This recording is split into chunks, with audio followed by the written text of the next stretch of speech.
And right now at 4 crews in Deer Park continuing to battle a large pipeline fire. It's been burning for about 6 hours now. This video from Air 11 just moments ago. We know at least one firefighter is injured. The pipeline is burning natural gas and it's owned by Energy Transfer. The heat is so intense it caused damage to the surrounding area, melting a playground, and some power poles caught on fire, causing power outages in the area. We're told the fire could burn for several more hours, even into tomorrow. Now let's take a look at Air 11 flying over the fire now. Take a look at your screen. This is the map from Deer Park officials of the evacuation area. It spans from Spencer Highway to Oak Haven and from Luella Drive to Canada Road. That's about a half-mile radius around the pipeline.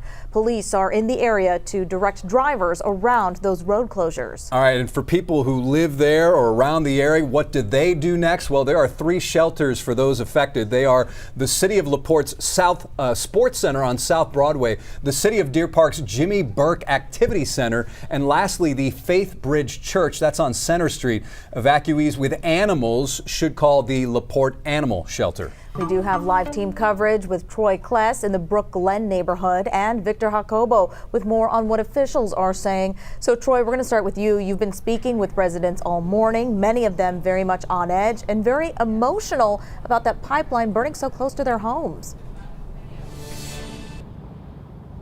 Yeah, that's right, Reka and Jason. We've spoken to several people who say they only live a few homes, maybe just 60 or so yards away from where the fire had sparked earlier this morning. And many people say they could literally feel the heat when they were trying to get out of their homes. One woman described it like standing in front of an oven. That was what she was doing when she was leaving this morning. Now, many people have described it different ways. Some people say they heard the sound of a jet engine or a big boom around 9:55 this morning. Many neighbors say that they were running, trying to get out of their houses. I heard from one man who says that he came back after learning about the fire.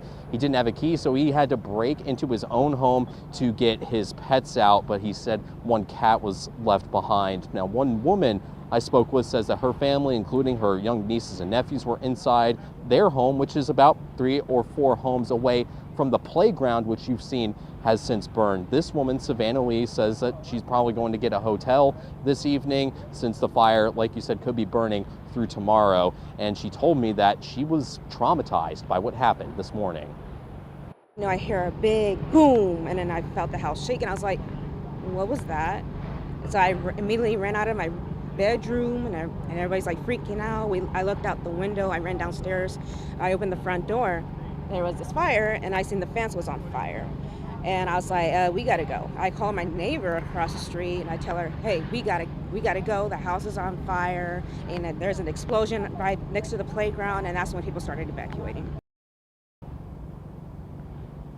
And back out here live speaking to many people who also noticed the power went out, and that was also what alerted them to this fire. Now, many people say that, again, they've been coming back here within the past few hours. We've seen some people come back to try and get some of their belongings with, the assistance and with the blessing of the first responders here on scene. And neighbors within the fence line closer down, again, have been evacuated, and many people, again, we've seen all day firefighters are putting water on the surrounding homes and the ground nearby, and many others are wondering if their home is going to be damaged from the flames. We'll send it back to you in the studio.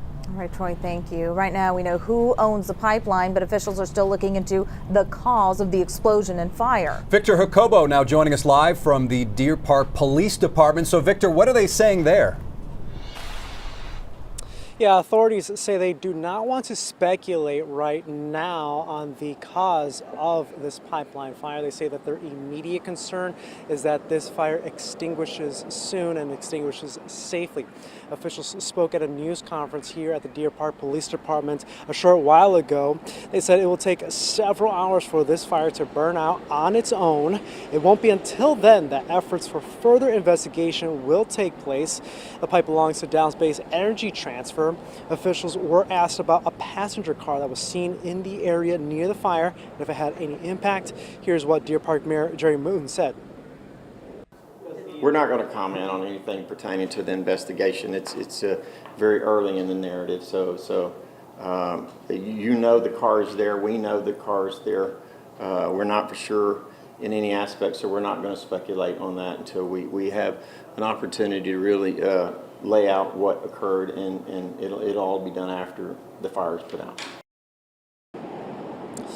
Now, the mayor also adding that representatives from Energy Transfer are set to be here in Deer Park to not only help with the pipeline fire and the infrastructure, but also for those who were displaced by that fire. A number of people impacted and having to be displaced, so those representatives set to be here to help with that. I also spoke with the mayor a short while ago, saying that in addition to getting phone calls from Governor Greg Abbott, he also got a phone call from the White House offering any assistance and resources that he may need. He says he is grateful for that support. Rika, back to you.